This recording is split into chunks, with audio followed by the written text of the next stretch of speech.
ኃይልን እስክትቀበሉ ድረስ መኖሪያችሁ ስፍራችሁ ኢየሩሳሌም ነው ብሏል። ኢየሩሳሌም የትኛዋ? ከሰማይ ከወረደው በቀር ወደ ሰማይ የወጣ የለም ማለት በፈቃዱ ወረደ፣ በስልጣኑ ወጣ። ሲያርግ ሐዋርያትን የባረከበት ብታንያ ተራራ ለቅድስና ስፍራ እንኳን ያልመረጡባት ይህችኛዋ ኢየሩሳሌም ክርስቶስን የሸፈነች ኢየሩሳሌም ናት። እውነተኛውን ክርስቶስን ከፍ አርጋ የምትሰብክ ኢየሩሳሌም ናት። ልደቱን ያረሳች ኢየሩሳሌም፣ ስደቱን ያረሳች ኢየሩሳሌም፣ ጥምቀቱን ያልረሳች ኢየሩሳሌም። ተመልከቱ፣ መሰቀሉን ዘውትር በቅዳሴው ዓለም የምታሳየው ኢየሩሳሌም፣ ሞትን ድል አድርጎ ተነስቷል ብላ የምትሰብክ ኢየሩሳሌም፣ እርገቱን ጭምር የምታስታውሰን ኢየሩሳሌም። ቤተ ክርስቲያን እናቱ ያልሆነችው ሰው እግዚአብሔር አባቱ ሊሆን አይችልም። ጥምቀት ልጅነት ነው። የልጅነትን ጸጋ የምታገኘው ከዚህ ቤት ነው። ቤተ ክርስቲያን ውስጥ የሌለ ሰው መስቀል መሸከም አይወድም። አሁን የኛ ዘመን ወጣቶችም አንዱ ችግር አልጋ ባልጋ ነው መንገዱ፣ ግሼን ሲሄዱ የሚለው መዝሙር ነው መስማት ፈልገው። የለም እንደዛ አይነት የለም። አልጋ ባልጋ ነው ያሉት እኮ እናቶቻችን በረከት አለው ነው እንጂ መንገዱ አስፋልት ነው እያሉ አይደለም። ግን ወደ ሰማይቷ ኢየሩሳሌም ስትሄድ መከራ አለ፣ አዎ ችግር አለ፣ አዎ ዓለም ያጨበጭብልሃል፣ አያጨበጭብልህም። ግን አንተስ ደስ ይላል፣ አይዞ በርታው። በደስታ የተሰበሰቡ የነ ሚካኤል የነ ቅዱስ ገብርኤል ህብረት አለ።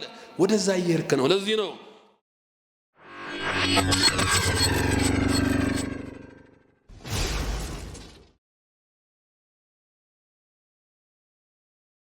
ባለን በስመ አብ ወወልድ ወመንፈስ ቅዱስ አሃዱ አምላክ አሜን። በስመ አብ ወወልድ ወመንፈስ ቅዱስ አሃዱ አምላክ አሜን። በሰማያዊው ሥርዓት እግዚአብሔርን የምታገለግሉ ሊቃውንተ ቤተ ክርስቲያን፣ አዕይንተ እግዚአብሔር አበው ካህናት፣ ላይካነ ምስጢር ወንድሞች ዲያቆናት፣ የእመቤታችን የቅድስት ድንግል ማርያምን ልጅ መድኃኔ ዓለም ኢየሱስ ክርስቶስን ደጅ የምትጠኑ ኦርቶዶክሳውያን አባቶች፣ እናቶች፣ ወንድሞችና እህቶች፣ ሕፃናት በልዑል እግዚአብሔር ፍጹም ሰላም እንደምን ሰነበታችሁ? እንደምን ዋላችሁ? እንደምን አመሻችሁ? አሜን። ሉለ ባሕሪ የአባቶቻችን የቅዱሳን አምላክ ቅዱስ እግዚአብሔር ስሙ ዛሬም ዘውትርም የተመሰገነ ይሁን። ለቃል መውረድ ለሥጋ ማድረግ ምክንያት የሆነችን ቅዱሱን እግዚአብሔርን አቅርበን ያየንባት የሐዲስ ኪዳን ኪሩቤል እማ አምላክ ወላዲተ አምላክ ድንግል ማርያም ስሟ የተመሰገነ ይሁን። ክርስቶስ ተንሥአ እሙታን አሰሮ ለሰይጣን ሰላም ኮነ።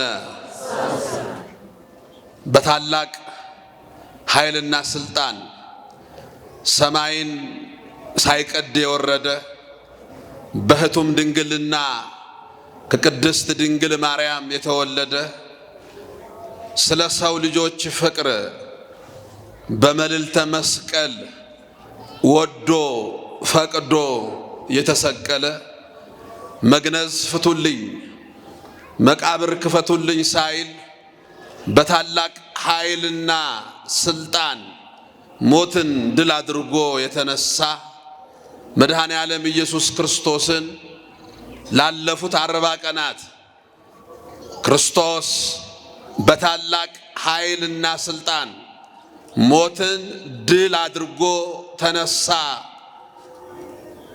ጥንት ጠላታችን የነበረውን ዲያብሎስን አሰረው። ዲያብሎስ መታሰሩ ብቻ ሳይሆን ለ5500 ዘመን እስረኛ የነበረውን በመቃብር ውስጥ የነበረውን አዳምን ነፃ አወጣው። ከእንግዲህ በኋላ ይህን እውነት አምነው ለቀረቡ ሁሉ ደስታና ሰላም ሆነ። ብለን ሰላምታ ስንለዋወጥ ሰንብተናል። ዛሬ ደግሞ ከዘጠኙ አበይት የጌታ በዓላት መካከል አንዱ የሆነው በዓለ ዕርገትን እያከበርን ነው። በተለይ ዛሬ በምስራቅ ኦርቶዶክሳውያን ዘንድ ካላንደር ሁሉ ተዘግቶ የሚከበር በዓል ነው ዕርገት። ብዙዎቻችን ይሄን በዓል ሐሙስም ላይ ስለሚውል በደንብ የዕርገትን በዓል እንደ ሌሎቹ አበይት በዓላት የማክበር ጉዳይ ላይ ትንሽ ደከም እንላለን።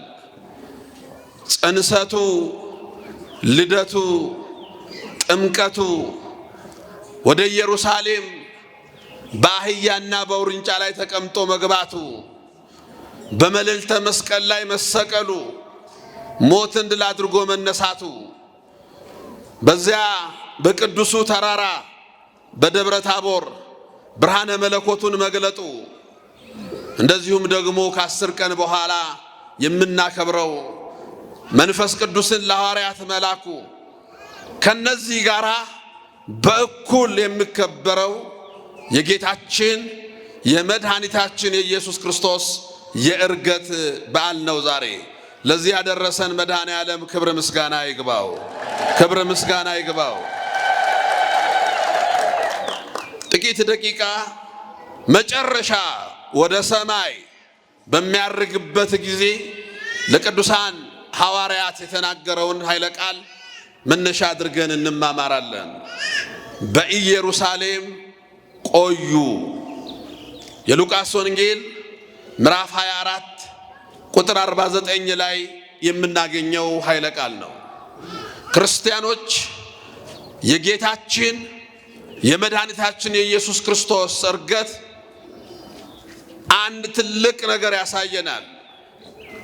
በተለይ ኦርቶዶክሳዊት ቤተ ክርስቲያን የኢየሱስ ክርስቶስን ክብር ስትናገር፣ እግዚአብሔርነቱን ስትመሰክር፣ የአማልክት አምላክ የጌቶች ጌታ የነገስታት ንጉሥ የነፍስም የሥጋም ፈጣሪ እርሱ እንደሆነ ስትናገር የዛሬ ቀን ትልቅ የሚያሳየን ነገር አለ። ያረገው እግዚአብሔር ነው። አንዳንድ የእምነት ድርጅቶችም በስሁት መንገድ ላይ ያሉ ግለሰቦችም ክርስቶስ ኢየሱስ እግዚአብሔር ነው ብሎ ለመናገር ስከብዳቸው ታያላችሁ። እመቤታችን ቅድስት ድንግል ማርያም ዛሬ በደብረ ምጥማቅ በዚህ በግብፅ ምድር ለ5 ቀን ተገልጣ የታየችበትን ቀን እናከብራለን። አንዳንዶች የእመቤታችንን ክብር ዝቅ ያደረጉ መስሏቸው ነገረ ክርስቶስን አጣመው ሲያስተምሩ ታያላችሁ። በነገራችን አንዳንድ ሰዎች ድንግል ማርያምን ዝቅ ማድረግ ክርስቶስን ከፍ ማድረግ የሚመስላቸው ሰዎች አሉ። ሞኞች ናቸው። በነገራችን የእመቤታችንን ክብር በክብሯ ልክ ስንገልጥ ነገረ ክርስቶስና ነገረ ድነት በመጠኑ በልኩ ይገለጣል ማለት ነው።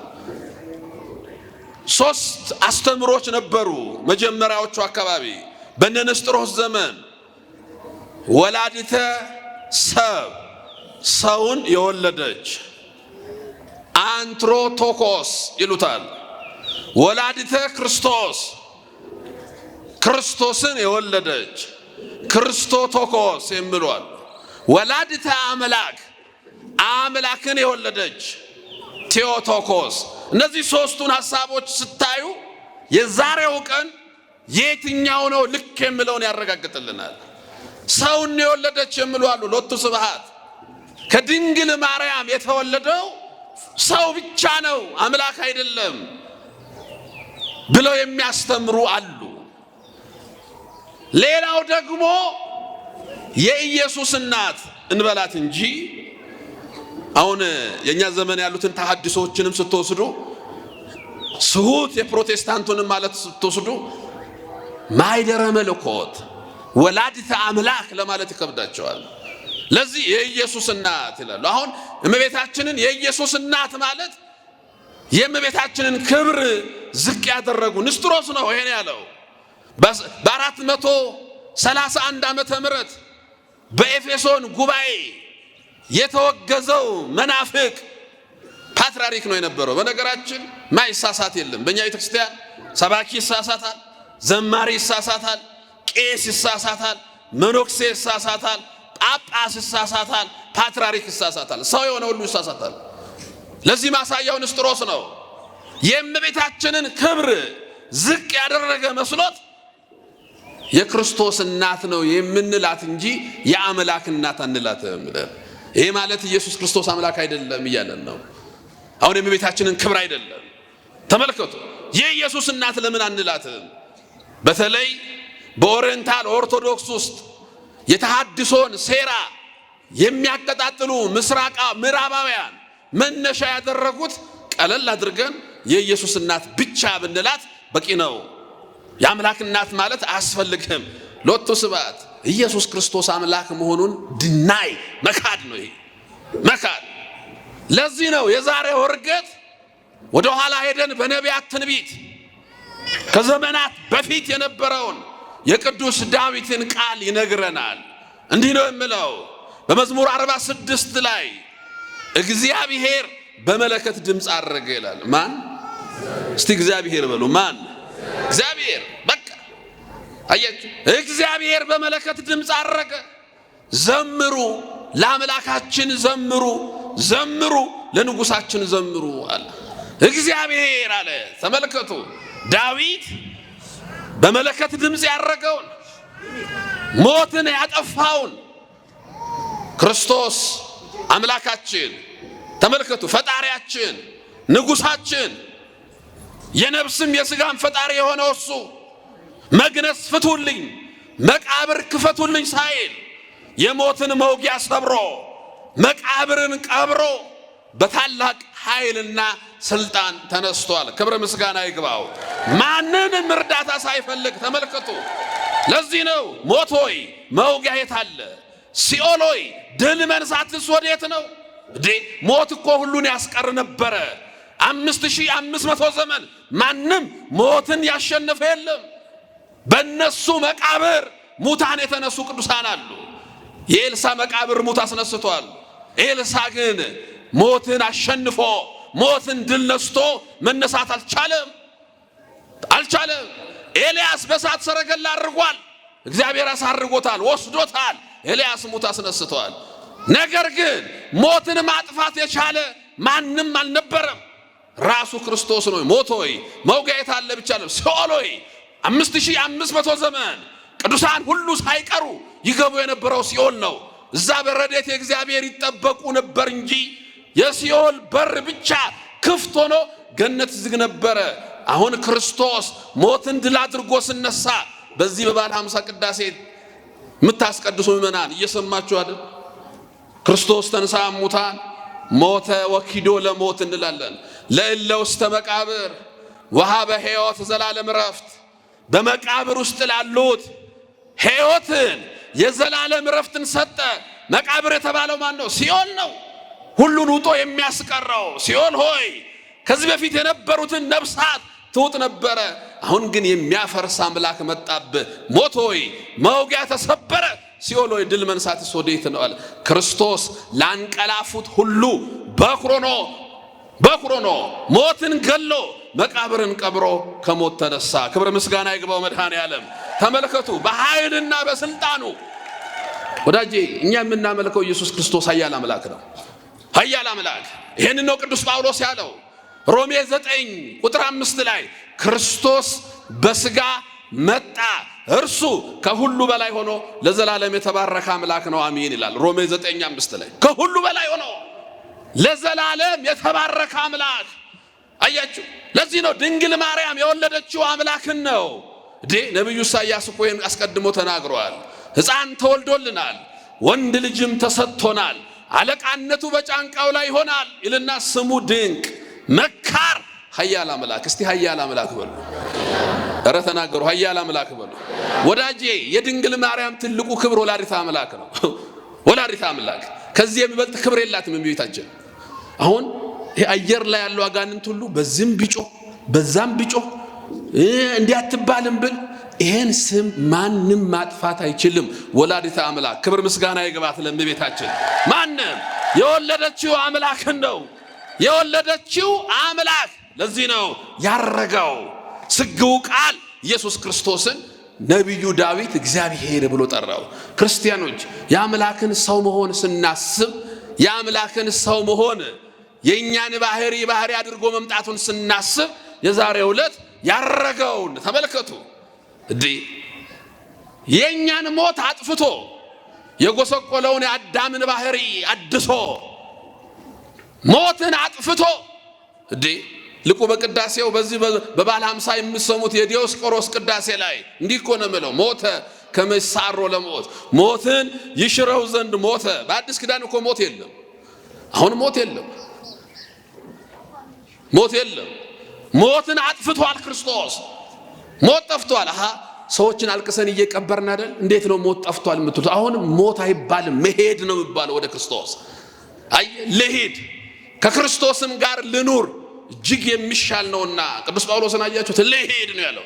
የብሉይ ኪዳን አባቶች ምንድነው ያሉት? አቤቱ ቀላያትን ቢሆን ቀደህ አድነን፣ ጽድቃችን እንደ መርገም ጨርቅ ተቆጠረብን አሉና ኢሳይያስ። የሐዲስ ኪዳን አባቶችሳ ልሂድ ከክርስቶስም ጋር ልኑር እጅግ የሚሻል ነውና አሁን ጉዞ ነው፣ ሞት አይደለም። አሁን ወደ ክርስቶስ ነው የምንሄደው። እኛ በእግዚአብሔር አምነናል። እኛ በክርስቶስ ቤዛነት ድነናል። እኛ በጥምቀት ዳግመኛ ተወልደናል። እኛ በቅባ ሜሮን ከብረናል። እኛ በስጋውና ደሙ ታትመናል። ስለዚህ የመንግስተ ሰማያት መንገደኞች የምንሄደው ወደ ክርስቶስ ነው፣ ወደ ክርስቶስ ነው። በነገራችን ሰው ስሞት ክርስቲያን ከሆነ ነጭ ነው የምንለበሰው። እኛ ጋር ምንድነው የምንለብሰው? ተናገሩ። ምንድነው የምንለብሰው? ጥቁር። አሁን ሌሎች ኦርቶዶክሳውያን ዓለሞችን ስታዩ የነሱ ልብሳቸው ላይ እንደ ሕግ ራሱ ያወጡት ሰው ስሞት ክርስቲያን ከሆነ ካህናቱ ነጭ ልበሱ። በአዲስ ኪዳን አሁን የምንለቀስበት አይደለም፣ ወደሚሻለው ዓለም ነው የሚሄደው። ለዚህ ከሆነ ክርስቶስ ትንሣኤና ሕይወት እኔ ነኝ፣ የሚያምንብኝ ብሞትም ሕያው ነው አላያችሁ? ብሞትም ሕያው ነው ሄዷል። እስቲ አንድ ጥያቄ ልጠይቃችሁ። እስቲ ገነት መግባት የምትፈልጉ እጃችሁን አውጡ። ጎሽ፣ ምን አይነት ጥያቄ ነው? ማይፈልጋለ? አውጡ የምትፈልጉ። እሺ አውርዱ፣ ሂዱና ግቡ። ይቻላል? ወክ አድርገህ መግባት ትችላለህ? ምን መሆን አለብህ ገነት ለመግባት? መሞት በስጋ መቃብር ውስጥ ሳትገባ ገነት መግባት የለም። እንፈልጋለን። መሄድ ማለት እሱ ነው።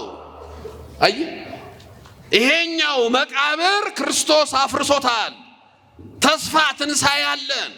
እኛ አምነን በተስፋ ትንሣኤ የምንደመድም ሰዎች ነን። በእግዚአብሔር አብ እናምናለን፣ በእግዚአብሔር ወልድ እናምናለን፣ በእግዚአብሔር መንፈስ ቅዱስ እናምናለን እንልና መጨረሻ ጸሎት ሃይማኖታችንን ስንጨርስ ምን እንላለን? ወንሰፎ ትንሣኤ ሙታን ወሕይወት ዘይመጽእ ለዓለም እንላለን። እስቲ በሉ የሙታንን መነሳት ተስፋ እናደርጋለን። የሚመጣውንም ዓለም አዲስ ዓለም አለ ማለት ነው። የሙታንን መነሳት ወዳጄ ይነሳል። የሞተ ሰው እኮ ይነሳል። ለምን? አሁን ክርስቶስ ላንቀላፉት ሁሉ ሞትን ድል አድርጎ ተነስቷል። በዛሬው ዕለት 40 ቀን ሙሉ ካስተማራቸው በኋላ ቢታንያ ወደምትባለው ስፍራ ወስዶ ሰብስቧቸው ተመልከቱ። የመጨረሻውን ቃል እንዲህ አላቸው፣ እናንተ በኢየሩሳሌም፣ በይሁዳ፣ በሰማርያ እስከ ዓለም ዳርቻ ድረስ ምስክሮቼ ትሆናላችሁ አላቸው። ቅዱሳን ሐዋርያት ተመልከቱ። በይሁዳ፣ ኢየሩሳሌም፣ ይሁዳ፣ ሰማርያ እስከ ዓለም ዳርቻ ድረስ ምስክሮቼ ትሆናላችሁ። ይህን ተናግሮ ኃይልን እስክትቀበሉ ድረስ በኢየሩሳሌም ቆዩ ብሏቸው ይህን እየተናገረ እያዩት ከምድር ከፍ ከፍ ከፍ እያለ ወደ ላይ ደመናን እየተረማመደ ተመልከቱ። የማንም እርዳታ ሳያስፈልገው መድኃኔ ዓለም ወደ ሰማይ ያረገ። ክብር ምስጋና ይግባው።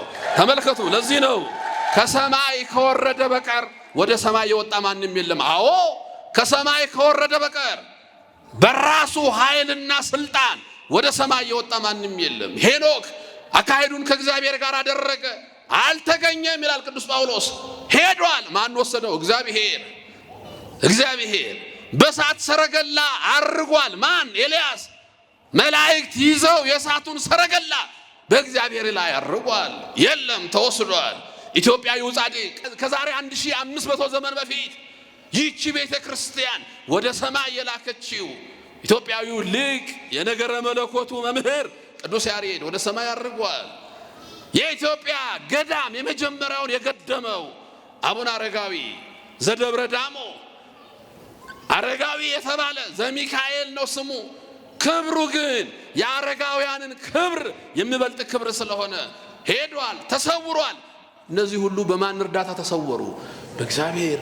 እሱን የወሰዳቸው እረ እመቤታችን ዛሬ ደብረ ምጥማቅን የምናስባት ያቺ ብሩህ ኮከብ አይት ይዛት የተባለች ያቺ ከሩቅ ያዩአት ነቢያት የተሳለሟት አበው ተስፋ ያደረጓት እና አባ ሕርያቆስ አንቲ ውእቱ ተስፋሁ ለአዳም አመ ይሰደድም ገነት፣ አዳም ከገነት ኃይሉን ይዞ ሲወጣ ከሩቅ የተመለከተሽ ነጭ ዕንቁ ድንግል ማርያም ብለዋታል። በእውነት ብርሃን ነሽ። በነገራችን ቅዱስ ኤፍሬም ሶርያዊ እመቤታችንን ዘሉምነስ አይ ይላታል፣ የምታንጸባርቅ አይን። ማንም ሰው የትም ቦታ ቆሞ ሊያየው የሚችል አንዲት እናት አለች፣ እሷም ድንግል ማርያም ናት። ክብር ምስጋና ይግባት። የምታንጸባርቅ አይን፣ ሩቅ ቆመን የምናያት። አበው ሩቅ ቆመው አዳምን ተመልከቱ። ከ5500 ዘመን በፊት ከገነት ስባረር የገነት በር በኪሩቤል ስጠበቅ አዳም ከገነት ሲወጣ ከሩቅ ያያታል። ሁሉም ተሳለሟት፣ ገነት ብሎ ጠሯት። ጠቢቡ ሰለሞን በመጽሐፈ በሱ በመኃልየ መኃልየ ሰለሞን ምዕራፍ 4 ላይ እህተ ሙሽራዬ የተቆለፈች ገነት የታተመች ምንጭ ናት አይቷታል። ገነት ናት ያቺ ሙሴ በሲና ተራራ ላይ ያያት፣ ዳዊት በበገና ደርድሮ ያመሰገናት፣ እዝራ በመሰንቆ ምስጋና ያቀረበላት የእግዚአብሔር ሀገር እመቤታችን ናት። ክብር ምስጋና ይግባት። የእግዚአብሔር ሀገር በእውነት ከሩቅ ቆሞ የተሳለሟት ያዩአት እመቤታችን ቅድስት ድንግል ማርያም። ዛሬ አንድ ሰው ብቻ ነው መንግስተ ሰማያት ያለው። ወዳጅ ይሄን ካላመንክ የክርስትናው ዓለም አልገባህም ማለት ነው። ለዚህ ጥቅስ አትፈልግ እንዴ። አንድ ሰው ብቻ ነው ዛሬ መንግስተ ሰማያት ያለው። አሁን ማርያም ተነስታ አድርጋለች ሲባል የሚጨንቀው ሰው አለ እንዴ። የሚጨንቀው ቤዛዊት ዓለም አሁን ሰሞኑን ቤዛዊት ዓለም ስትባል እንዴ ትባላለች እንዴ? ዶንቆሮ የሰማ ቀን ነው የሚያብደው። ትባላለች እንዴ? እንዲሆናል እንዴ? እንዴ ወዳጄ የአምላክ እናት እኮ ናት። የአዳም ተስፋ ናት እኮ። የሔዋን ካሳ እኮ ናት። የሕያዋን እናት ናት። ልጇ ከሞት አስነስቶ ወደ ራሱ ወስዷታል። ክብር ምስጋና ይግባው። መድኃኔዓለም ወስዷታል፣ አርጋለች። በልጇ ኃይል ወደ ሰማይ ተወስዳለች። እንዴ ኤልያስን ያሳረገ እናቱን ወሰደ ሲባል ጥቅስ ትፈልጋለህ እንዴ? ነብዩ ኤልያስን እኮ ወስደዋል። ሄኖክን እኮ ወስደዋል። አካሄዳቸውን ከእግዚአብሔር ጋር ስላደረጉ ነው ብለው መጽሐፍ ቅዱስ። እሷ አካሄዷን ከእግዚአብሔር ጋር ብቻ አይደለም ያደረገችው፣ እግዚአብሔር በማህፀኗ አድሮ የእግዚአብሔር ሀገር ሆነች። ክብር ምስጋና ይግባት። እመቤታችን በማህፀኗ አድሮ የእግዚአብሔር ሀገር። ተመልከቱ፣ የነዚህን ሁሉ እርገት አይተን ከሰማይ ከወረደው በቀር ወደ ሰማይ የወጣ የለም ማለት በፈቃዱ ወረደ፣ በስልጣኑ ወጣ። በራሱ ስልጣን ክርስቶስ አረገ። ተመልከቱ። ለዚህ ነው ዘምሩ ለአምላካችን ዘምሩ። አሁን እርገትን ስናስብ ሁለት ነገሮችን ይውስጥ። አንደኛ የኢየሱስ ክርስቶስን የባህሪ አምላክነት እርገት ያረጋግጥልናል። አምላክ መሆኑን፣ እግዚአብሔር መሆኑን፣ ፈጣሪ መሆኑን፣ ንጉሠ ነገሥት መሆኑን፣ ከአብና ከመንፈስ ቅዱስ ጋር እኩል የሚመለክ አምላክ መሆኑን።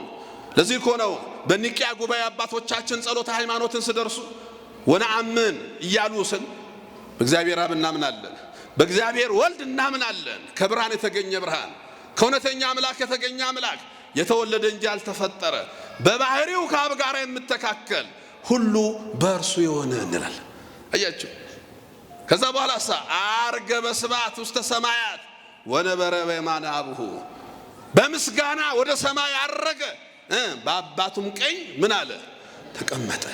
ወዳጄ አሁን ይህንን ስታስብ በአባቱ ቀኝ የተቀመጠው ንጉሥ የእኛን ሥጋ ተዋህዶ ነው። አዳምን ስፈጥረው በትልቅ ክብር ነበር የፈጠረው። ሰው አድርጎ በገነት ነበር አዳም፣ ክብሩ ትልቅ ነበረ። ከዛሳ አዳም ወረደ፣ ወደቀ። ያ ንጹሕ ባህሪ የነበረው አዳም ጸጋው ተገፈፈ፣ ባህሪው ጎሰቆለ። ተመልከቱ፣ አዳም ገብሩ ለዲያብሎስ፣ ሔዋን አመቱ ለዲያብሎስ ተብሎ ሞት ተፈረደበት። አሁን ወደ ታች ነው የወረደው አዳም። የአዳምን ባህሪ አድሶ ከድንግል ማርያም ከስጋዋ ስጋ ከነፍሷ ነፍስ ነስቶ የወደቀውን የአዳምን ስጋ ንጽሕት ድንግል ከምትሆን ከመቤታችን ጥንታብሶ ካልደረሰባት ከመቤታችን ንጹሕ ስጋ ቅዱስ ነፍስ ተዋህዶ የኛ ስጋ በየማነ አብ ተቀመጠ። ክብር ምስጋና ይግባው። አመስግኑት እግዚአብሔርን። ተመልከቱ፣ እርገት የነገረ ድነታችን መደምደሚያ አካል ነው።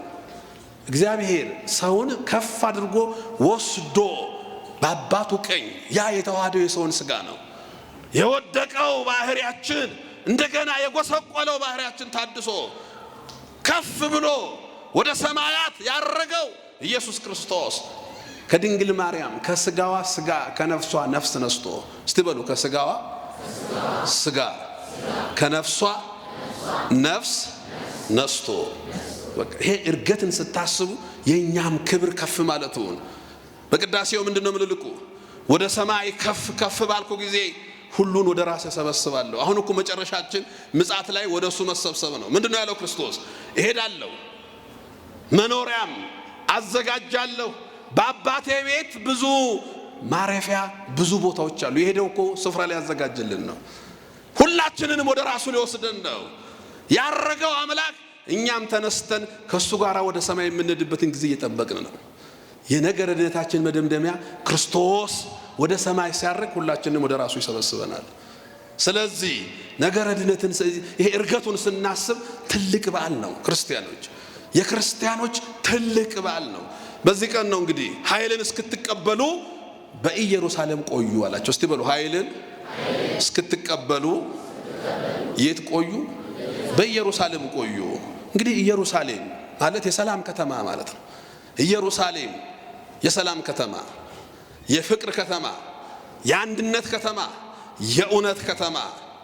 ቅዱሳን ሐዋርያትን ሰብስቦ ከኢየሩሳሌም አትውጡ ኃይልን እስክትቀበሉ ድረስ መኖሪያችሁ ስፍራችሁ ኢየሩሳሌም ነው ብሏል። ኢየሩሳሌም የትኛዋ? እቺ ምድራዊቷ ኢየሩሳሌም አለች፣ የንጉሥ ዳዊት መናገሻ ከተማ።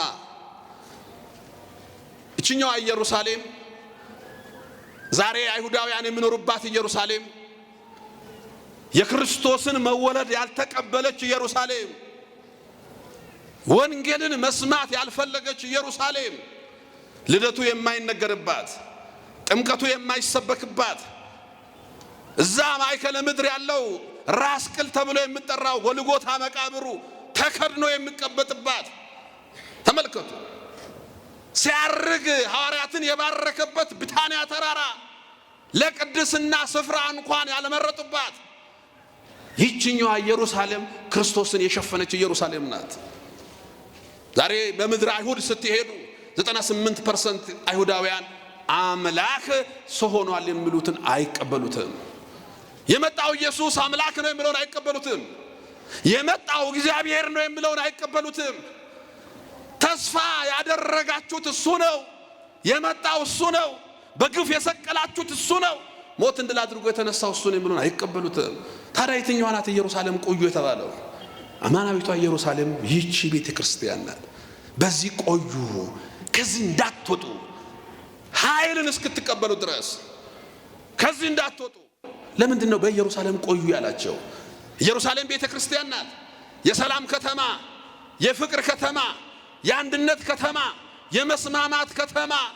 ወዳጄ ከቤተ ክርስቲያን ውጪ ከዚች ቤት ውጪ ሌላ የፍቅር ከተማ ዓለም ላይ ብትፈልግ አታገኝም። ዓለም ብዙ ቦታ ስትሄድ ባቢሎን ነው፣ የተከፋፈለ ነው የምታገኙት። በዘር፣ በነገድ፣ በቋንቋ፣ በሀብት፣ በሌሎችም ነገሮች የተከፋፈለ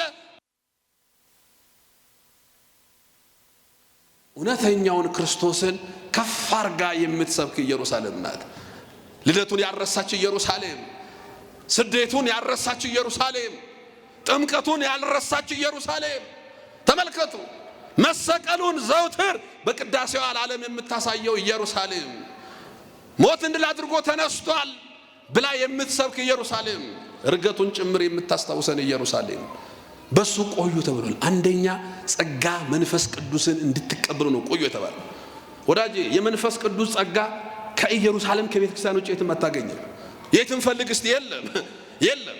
አንድ ሰው ወደ እግዚአብሔር መንግስት ለመጓዝ ቢያንስ 3 ምስጢራትን መፈጸም አለበት። እሱ ነው ጸጋ መንፈስ ቅዱስ። የእግዚአብሔር መንግስት አይወርስም። መጽሐፍ ቅዱስ ነው የምነግረን። አንደኛው ጥምቀት ነው።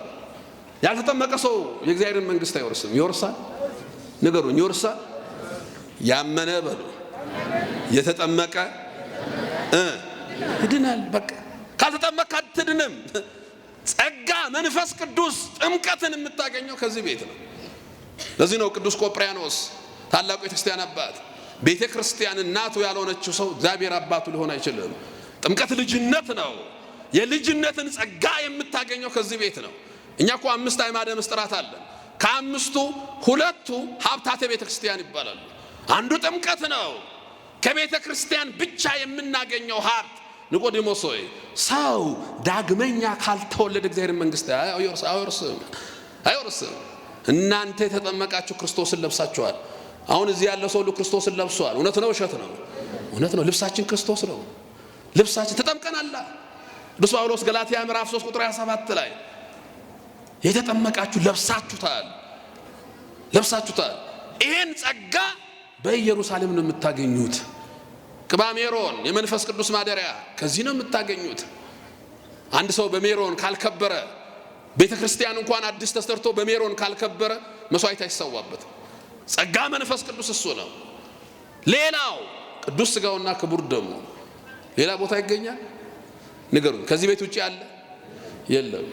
ሌሎቹ እኮ መታሰቢያ ይላሉ። ሌሎቹ እንደውም እኮ አንዳንዱ በሚያሳዝን ቋንቋ ይናገራል። ክርስቶስ ግን በወንጌል እንዲህ ብሏል። የማቴዎስ ወንጌል ምዕራፍ 26 ላይ ህብስቱን አነሳ፣ ባረከ፣ ቆረሰ፣ ሰጣቸው፣ ብሉ ሥጋዬ ነው አለ። እስቲ በሉ ብሉ። ምኔ ነው? ታዲያ ምን ትፈልጋለህ? ራሱ እኮ ነው ያለው። ጽዋውን አነሳ፣ ባረከ፣ ሰጣቸው። ስለ ብዙዎች የኃጢአት ስርየት የሚፈስ የሐዲስ ኪዳን ደሜ ነው፣ ጠጡ። ምን አድርጉት? በቃ ደሜ ነው፣ ሥጋዬ ነው፣ ብሉ ጠጡ። አባቶቻችሁ በምድረ በዳ መናን በሉ፣ ነገር ግን ሞቱ። ወዳጄ የፈለክ ፍትፍት ብላ፣ የፈለከውን ጮማ ቁረጥ፣ የፈለከውን ውስኪ ጨልጥ፣ በምድረ በዳ እስራኤል ከበሉት መና በላይ አይደለም አሁን የምትበላው። ያ እንደ ማር የሚጣፍጥ ከሰማይ የሚመጣ መና አላቸው እስራኤል። ጧት ተነስተው እየሰበሰቡ የሚበሉት መና። አባቶቻችሁ በምድረ በዳ መናን በሉ ግን ሞቱ አለ። እስቲ በሉ እስቲንም በሉ ሞቱ። በቃ ዓለም ይሄ ነው። ትበላለህ፣ ትሞታለህ። ነገር ግን አለ ከሰማይ የወረድኩ እውነተኛ እንጀራ እኔ ነኝ። ሥጋዬን የበላ ደሜን የጠጣ የዘላለም ሕይወት አለው። በቀራንዮ የቆረሰው ቅዱሱ ሥጋ፣ በቀራንዮ ያፈሰሰው ያ ቅዱሱ ደም፣ በቤተ ክርስቲያን የምንቀበለው ነፍስ የተለየው መለኮት የተዋሃደው የክርስቶስ ቅዱስ ሥጋና ክቡር ደም እዚህ ቤት ውስጥ ካልሆንክ የት ታገኛለህ? ዓለም ላይ ትልልቅ ሆቴሎች አሉ። 5 ስታር ብቻ አይደለም። ዱባይ ውስጥ እስከ 60 ፎቅ ያሉ ትልልቅ ሀብታሞች የሚዝናኑባቸው ሆቴሎች አሉ። የሚፈርሱ ፎቆች። እዛ እንኳን የመግባት ድል ብኖርህ ይሄን ጸጋ አታገኝም። ይሄ ጸጋ ያለው እዚህ ቤተ ክርስቲያን ነው። ክብር ምስጋና ይግባው መድኃኔዓለም። እዚህ ቤተ ክርስቲያን ያለ ጸጋ ነው። ለዚህ ነው በኢየሩሳሌም ቆዩ፣ እነዚህን ምስጢራት ስትፈጽሙ የመንግስተ ሰማያት መንገደኛ ትሆናላችሁ። ሁለተኛው በኢየሩሳሌም ቆዩ እንዳትወጡ። ለምን? መስቀሉን በደስታ ለመሸከም። ወዳጄ ቤተ ክርስቲያን ውስጥ የሌለ ሰው መስቀል መሸከም አይወድም። አሁን የኛ ዘመን ወጣቶችም አንዱ ችግር አልጋ ባልጋ ነው መንገዱ፣ ጊሼን ሲሄዱ የሚለው መዝሙር ነው መስማት ፈልገው። የለም እንደዛ አይነት የለም። አልጋ ባልጋ ነው ያሉት እኮ እናቶቻችን በረከት አለው ነው እንጂ መንገዱ አስፋልት ነው እያሉ አይደለም። ግን ምን አለው? በረከት አለው። እዛ ደርሰህ የምታገኘውን በረከት ስታስብ እዚህ ጋር ያለውን ፒስታውን ምኑን እርሳው። ክርስትና መስቀል አለው። አለው መስቀል። ያን መስቀል በደስታ የምትሸከመው ኢየሩሳሌም ውስጥ ነው። በጣም የሚገርማችሁ ቃል አለ እዚህ ሉቃስ 24:50 ላይ ኢየሱስ ክርስቶስ ካረገ በኋላ ሐዋርያት በብዙ ደስታ ወደ ኢየሩሳሌም ተመለሱ ይላል። እስቲ በሉ ሐዋርያት በብዙ ደስታ ወደ ኢየሩሳሌም ተመለሱ። በምን ደስታ? የሚገርም ነው። ምንድነው ያስደሰታቸው? የነገራቸው ነገር አለ እኮ። ስለ ስሜ ትገረፋላችሁ፣ ስለ ስሜ ትሞታላችሁ፣ ስለ ስሜ አሳልፈው ይሰጧችኋል። ይሄን ነው የነገራቸው። አሁን ከሳምንት በኋላ እንግዲህ ሰኔ 2 ጀምሮ የሐዋርያትን ጾም እንጀምራለን። ቅዱሳን ሐዋርያትን ማሰብ እንጀምራለን። ክርስቲያኖች ስለሆን ስለ ስሜ መከራ ትቀበላላችሁ አላቸውና በደስታ ወደ ኢየሩሳሌም ተመለሱ። አየህ መከራው አይታያቸውም። ኢየሩሳሌም ውስጥ ከሆንክ የምታገኘውን ክብር እንጂ የሚገጥምህን መከራ አታስብም። ቤተክርስቲያን ውስጥ ስትሆን ይሄ ነው ጸጋውን ነው የምታስበው፣ መከራውን አታስብም። ሐዋርያት ተመልከቱ ደስ ብሏቸው። ትላንት እኮ ሸሽተዋል፣ ዓርብ ዕለት ሸሽተዋል። አላቃውም ብሏል ቅዱስ ጴጥሮስ ጭምር። አሁን ግን ወደ ሰማይ ከፍ እያለ ሲያርግ ኢየሩሳሌም ሲመለሱ ደስ ብሏቸው። ወዳጄ መስቀል ነው። መስቀል ስትሸከም በደስታ ነው። ትዳር ውስጥ መስቀል አለ አለ መስቀል፣ ንግድ ውስጥ መስቀል አለ፣ መውጣት መግባት ውስጥ መስቀል አለ። ግን ስትሸከመው ደስ ይላል። ለምን? ያይለኸው ኢየሩሳሌም ውስጥ ነው። ኢየሩሳሌም ውስጥ ከሆንክ አትጨነቅም። ለዚህ ነው ቅዱስ ጳውሎስ እንዲህ ነው የሚለን ሮሜ ምዕራፍ 14 ቁጥር 17 ላይ የእግዚአብሔር መንግስት ጽድቅና ሰላም በመንፈስ ቅዱስ የሆነ ደስታ ናት እንጂ መብልና መጠጥ አይደለችም። አያችሁ፣ በመንፈስ ቅዱስ የሆነ ደስታ። ይሄን መንፈስ ቅዱስ የሆነውን ደስታ የት ነው የምታገኘው? ቤተክርስቲያን ውስጥ። በመብልና በመጠጥማ ያለው ደስታ ግዛዊ ነው። ይሄንን ነው ሲያበረታታን እዚህ ዕብራውያን ምዕራፍ 12 ቁጥር 22 ላይ እንዲህ ይላል፣ ወደ ጽዮን ተራራ ወደ ሕያው እግዚአብሔር ከተማ ደርሳቸዋል፣ ወደ ሰማያዊቷ ኢየሩሳሌም በደስታ ወደ ተሰበሰቡ ወደ አእላፋት መላእክት ደርሳቸዋል። ይህን ታስባላችሁ? እየሄድን እንደሆነ ታስባላችሁ? በደስታ ወደ ተሰበሰቡ ወደ መላእክት ህብረት፣ ድል ወደ ነሱ ወደ አእላፋት ማህበር፣ የሁሉ ዳኛ ወደ ሆነ ወደ እግዚአብሔር ይላል። አይዟችሁ በርቱ። ዕብራውያን ሲያበረታታችሁ አትቁሙ፣ ሂዱ። ግን ወደ ሰማያዊቷ ኢየሩሳሌም ስትሄድ መከራ አለ፣ ችግር አለ። ዓለም ያጨበጭብልሃል፣ አያጨበጭብልህም። ግን አንተስ ደስ እያለ አይዞ በርታው። በደስታ የተሰበሰቡ የነ ሚካኤል የነ ቅዱስ ገብርኤል ህብረት አለ። ወደዛ እየሄድክ ነው። ለዚህ ነው ቅዱስ ጴጥሮስ በክርስቶስ መከራን በተቀበላችሁ ልክ ደስ ይበላችሁ ይላል። አንደኛ ጴጥሮስ ምዕራፍ 4 ቁጥር 13 ላይ በክርስቶስ መከራን በተቀበላችሁ ልክ ደስ ይበላችሁ። ስለዚህ ሁለተኛው በኢየሩሳሌም ቆዩ የተባለው መስቀሉ አይከብዳችሁም። አሁን አይታችኋል። በትንሽ እኮ ተስፋ እንቆርጣለን። በትንሽ እኮ እንማራራለን። አይ ድሮም እኮ ትላለህ። ወዳጄ አንተ መንገደኛ ነህ፣ ዝም ብለህ ተጓዝ። ወደ ግራ ወደ ቀኝ ያልካ ትጓዝ፣ ሂድ። ወደ ጽዮን ተራራ ነው ጉዞ፣ ወደ ሰማይቷ ኢየሩሳሌም ነው እየሄድክ ያለው እንጂ ዝም ብለህ ከአውቶቡስ ተራ 4 ኪሎ አይነት ጉዞ አይደለም። ይሄ ረጅም ጉዞ ነው። የምንሄደው ወደ እግዚአብሔር መንግስት ነው። ስለዚህ እዚህ ስትሆን ይሄንን ጉዞ እያሰብክ ብቻ በደስታ ትጓዛለህ። ሶስተኛው በኢየሩሳሌም ቆዩ የተባሉት አይናችሁ አስተካክሎ እንዲያይ። በነገራችን ቤተ ክርስቲያን ውስጥ የሌለ ሰው አይኑ አያይም። አይምሰላችሁ። በዚህ ቤት ውስጥ ካልሆናችሁ አይናችሁ አያይም። ክርስቶስ በወንጌል ሲያስተምር እንዲህ ነው ያለው። የማቴዎስ ወንጌል ምዕራፍ 6 ቁጥር 22 ላይ የሰውነት መብራት አይን ናት። አይንህ ጤናማ ቢሆን ሰውነትህ ሁሉ ብሩህ ይሆናል። አይን ከባድ ነው። እዚህ ቤት ካልሆንክ አይን ይገለበጣል። አስተካከል አታይም። የእግዚአብሔርን ክብር አታውቅም። የቅዱሳንን ክብር አትረዳም። ስለ እውነት መቆም አትችልም።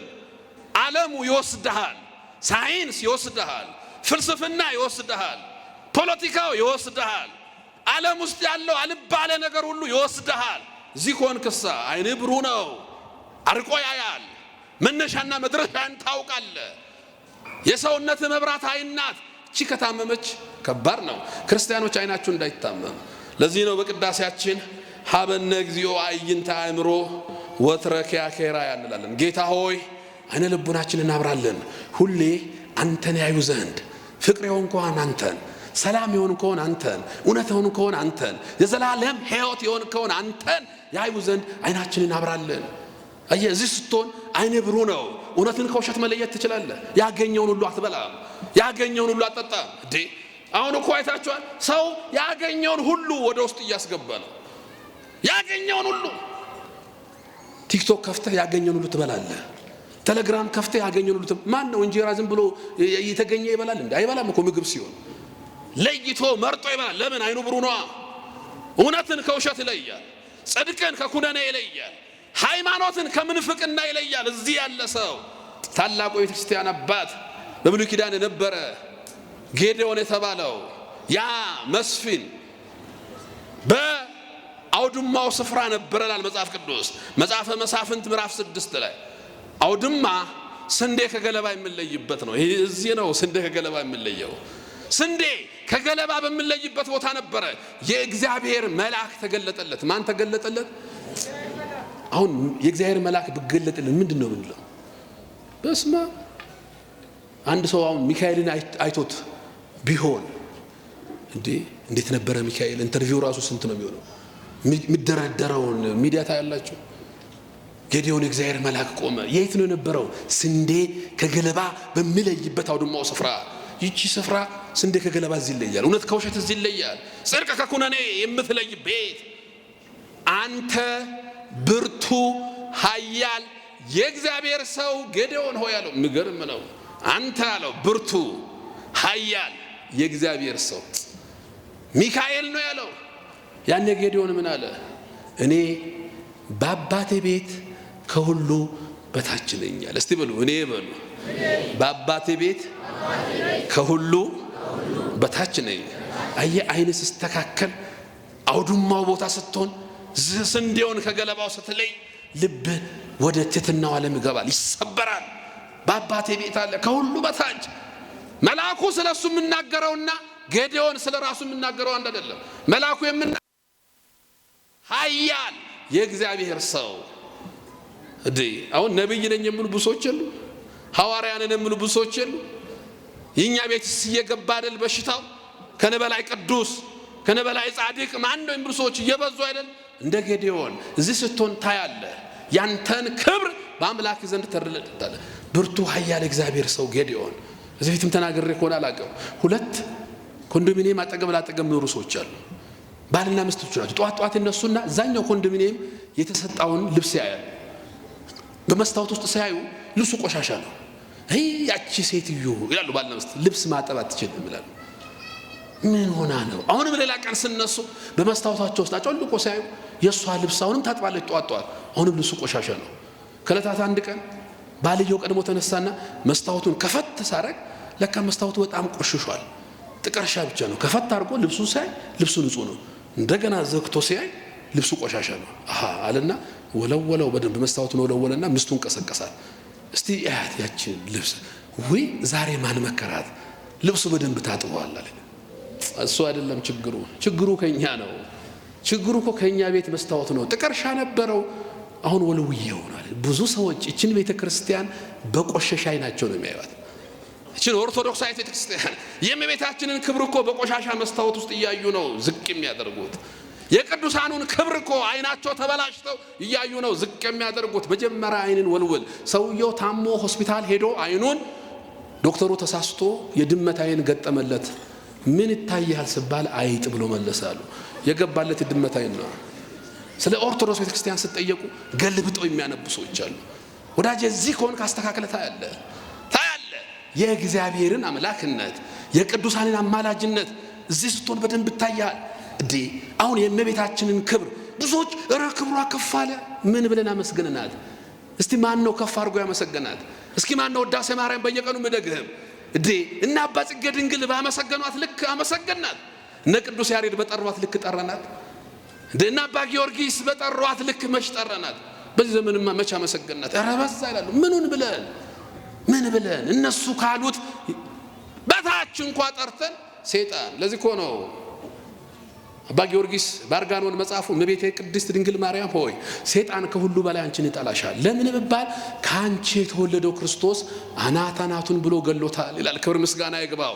ሰይጣን በክርስቶስ ስለሞተ ሁሉ ጊዜ እመቤታችንን የማይበት አይኑ ተበላሽቶ። ወዳጄ እዚህ ቁጭ ካልክ የቅዱስ ጊዮርጊስ ክብር ይከባሃል። የቅዱስ ጊዮርጊስ ክብር ሰሞኑን አልሰማችሁም? አንድ የፕሮቴስታንት ፓስተር ዮናታን ይባላል። ሰውየው የአእምሮ በሽተኛ ሳይሆን አይቀርም። የአእምሮ በሽተኛ ነው። እጅግ በጣም አሳፋሪ ሰው ነው። ደግሞ መልካም ወጣት አፈራለሁ ይላል።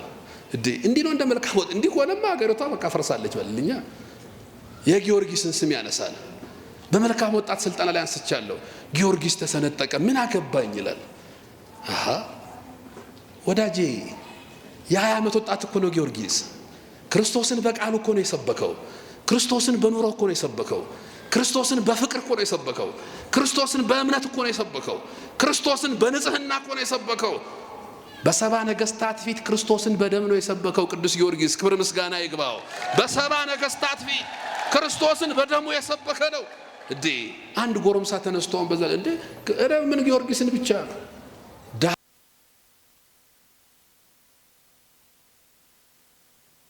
በእውነት ባሪያ ስላሴ የተፈጠረውን ሰው የማያከብሩ ሰዎች አሉ። እዚህ ቢሆን አይኑ የቅዱስ ጊዮርጊስን ክብር ያይ ነበር።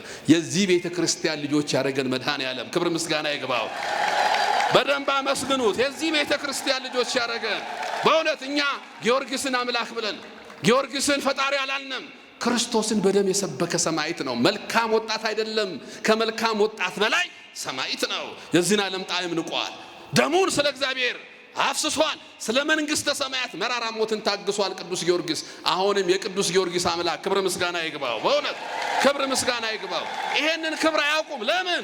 እዚህ ቤት ውስጥ አይደሉማ። ወዳጄ አንተ ለምን የምታስተምረው ካጣ ዝም ማለት እንጂ ሰማዕታትን መስደብ ክብር ነው፣ ክብር ነው። ሰው እኮ ምሰብከውን ካጣ አፉን ይዞ ዝም ነው የሚለው እንጂ ጊዮርጊስን መስደብ ክርስቶስን መግለጥ ነው። ለዚህ እኮ ነው ቅዱስ ዳዊት በድፍረት በመናቅ በሽንገላ በቅዱሳን ላይ የሚከፈቱ ከንፈሮች ሁሉ ዲዳ ይሁኑ ይላል። ዲዳ ይሁኑ። ይሄ ዲዳነት የሚመጣው ከዚህ ቤት ስትሆን ነው። ሌላው እዚህ ስንሆን ቤተ ክርስቲያን ኢየሩሳሌም ስንሆን መንፈሳዊ ሕይወት እድገት አለ። ቴዎሲስ ይባላል። እግዚአብሔርን ወደ መምሰል ማደግ። እዚህ ካልሆንክ አታድግም። ጾም ያለው እዚህ ነው። ጸሎት ያለው እዚህ ነው። ምጽዋት ያለው እዚህ ነው። ስግደት ያለው እዚህ ነው። እግዚአብሔርን መጥራት ያለው እዚህ ቤት ነው። ጠዋት ኪዳን ነው። ቅዳሴ ነው። ማህሌት ነው። ወንጌል ነው። ስትመጣ እነዚህን ሁሉ ስትል እያደግክ ትሄዳለህ። ከውስጥ ወደ ውጪ የሚያድግ ክርስትና ይኖርሃል። ፋይሻል አይደለም፣ ውጪ የምታይ አይደለም። ከውስጥ የቅዱሳንን አይታቸዋል። የነፍሳቸው ቅድስና ለስጋቸው ይተርፋል። የስጋቸው ቅድስና ለልብሳቸው ይተርፋል። የልብሳቸው ቅድስና ለጥላቸው ይተርፋል። ሐዋርያት በጥላቸው ፈወሱ የተባለው ከነፍሳቸው ተነስተው ነው። ይሄ እድገት የሚመጣው ስትሆን ነው። ሌላ ቦታማ ምን እድገት አለ? ምን እድገት አለ? ወንድ ለወንድ ጋብቻ ካልተፈቀደልን ብሎ ሰላማዊ ሰልፍ ይወጣል። አየህ፣ እድገት አይደለም ውርደት ነው እሱ። አባቶቻቸው ትላንት እነሱን የፈጠሩት እኮ የእናቶችን ማህፀን እየረገጡ ፈውስ ነው ይላሉ። እነሱን የፈጠሩ ትላንትና ሳር እያስበሉ ይሄ ነው መንገዱ ይልሃል። የት ጋር እንደተጻፈ አይታወቅም። የት ጋር እንደተጻፈ የመንፈሳዊ ሕይወት እድገት የተቋረጠባቸው አሉ። ቅዱስ ጴጥሮስ እንዲህ ነው የሚለው እዚህ ሁለተኛ ጴጥሮስ ምዕራፍ 1 ቁጥር 4 ላይ በእምነት ላይ በጎነትን፣ በበጎነት ላይ እውቀትን፣ በእውቀት ላይ ራስን መግዛትን፣ ራስን በመግዛት ላይ መጽናትን፣ በመጽናት ላይ እግዚአብሔርን መምሰልን፣ እግዚአብሔርን በመምሰል ላይ ወንድምን መውደድን፣ ወንድምን በመውደድ ላይ ፍቅርን ጨምሩ። ይሄ ያለው ሰው አይነ ስውር አይሆንም ይላል። ምገርም ነው። አያችሁ፣ በጎነትን፣ ጽናትን፣ እውቀትን፣ ራስን መግዛትን። ከቤተ ክርስቲያን ውጭ ኮንክ እነዚህ ነገሮች አይምሮ ውስጥ እንኳን አይመጡም። ኃይል የተባሉት እኮ እነዚህ ናቸው። በኢየሩሳሌም ስትቆይ እያደክ የመጨረሻ ላይ ፍቅርን። ይህንን ስደመደው ምን አለ ቅዱስ ጴጥሮስ? መንፈሳዊ ቤት ለመሆን ተሰሩ። አንድ ሰው ሙሉ ቤት ተሰርቶ የሚያልቅ እኮ ነው። ዝናብ ብዘንብ፣ ንፋስ ብነፍስ፣ ጎርፍ ብጎርፍ ቤቱን አይጥለውም። ተሰርቶ አልቋላ። ቀዳዳ የለውማ። ፍቅር በተባለው በክርስቶስ ጣሪያነት ተዘግቷላ። በእምነት መሰረት ተጀምሮ በፍቅር የሚዘጋ ቤት፣ ጽናት ያለው ቤት፣ በጎነት ያለው ቤት። ወዳጄ ይሄ ቤት መንፈሳዊ ቤት ነው፣ ተሰርቶ ያለቀ ነው። እዚህ ስትሆን በዚህ ልክ ትሰራለህ። የመጨረሻው እዚህ ስትቆይ ቤተክርስቲያን ኑሩ ቁዩ በኢየሩሳሌም የተባለው ምስክሮች እንድትሆኑ ነው። ኢየሱስ ክርስቶስ እንዲህ ነው ያላቸው፣ በኢየሩሳሌም፣ በይሁዳ፣ በሰማርያ እስከ ዓለም ዳርቻ ድረስ ምስክሮቼ ትሆናላችሁ። እስቲ ቅዱሳን ሐዋርያትን አስቧቸው። እስከ ዓለም ዳርቻ ይኸው ዛሬ እኮ በክርስቶስ ስም የምንማማረው እነሱ እስከ ዓለም ዳርቻ ሄደው ወንጌል ስለሰበኩ ነው። እየተገረፉም ቢሆን እየተጠሙም ቢሆን ማን ነው ሐዋርያ ደልቶት ያለፈ ሐዋርያ ማን ነው? አንድም ሐዋርያ የለም። በበሽታ የሞተ ሐዋርያ ማን ነው? የለም። ወንጌላዊ ዮሐንስ ተሰወረ። ሌሎቹ ሁሉ ሰማዕታት ሆነው አለፉ። እነ ቶማስ ቆዳቸው ተገፎ፣ ያዕቆብን ገና መጀመሪያ ሄሮድስ ሐዋርያት ሥራ ምዕራፍ 12 ላይ አንገቱን ቆርጦ፣ ጴጥሮስ በሮማ አደባባይ ቁልቁል ተሰቅሎ፣ ጳውሎስ አንገቱ ተቆርጦ።